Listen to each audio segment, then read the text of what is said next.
আয়াত ২ কিতাবুন উংজিলা ইলাইকা ফালা ইয়াকুন ফি সবরিকা হারাজুন মিনহু লিতুংজিলা বিহি ও জিকরা লিল মুমিনিন।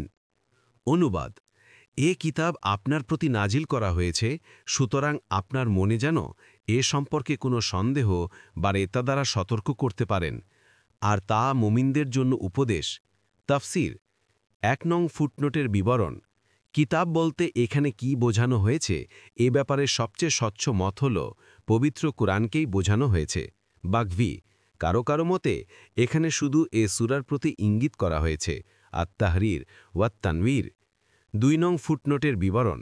হারাজ হওয়ার মানে হচ্ছে এই যে বিরোধিতা ও বাধা বিপত্তির মধ্য দিয়ে নিজের পথ পরিষ্কার না দেখে মানুষের মন সামনে এগিয়ে চলতে পারে না, থেমে যায়।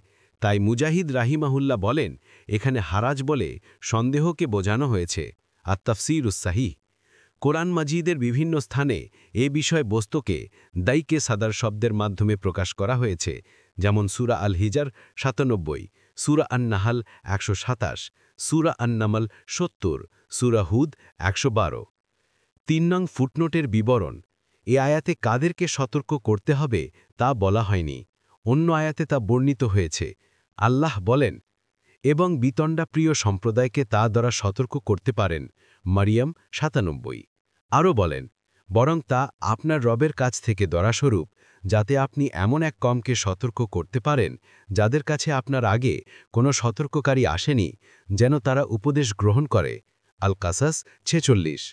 আরও বলেন, বরং তা আপনার রব হতে আগত সত্য, যাতে আপনি এমন এক সম্প্রদায়কে সতর্ক করতে পারেন যাদের কাছে আপনার আগে কোনো সতর্ককারী আসেনি, হয়তো তারা হিদায়েত লাভ করবে।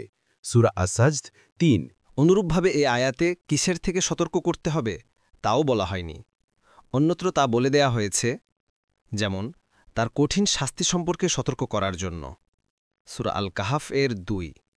অতঃপর আমি তোমাদেরকে লেলিহান আগুন সম্পর্কে সতর্ক করে দিয়েছি। সূরা আল লাইলের ১৪। এই আয়াতে ভীতি প্রদর্শন এবং সুসংবাদ প্রদান একসাথে বর্ণনা করা হয়েছে। এখানে ভীতি প্রদর্শন কাফেরদের জন্য আর সুসংবাদ মুমিনদের জন্য।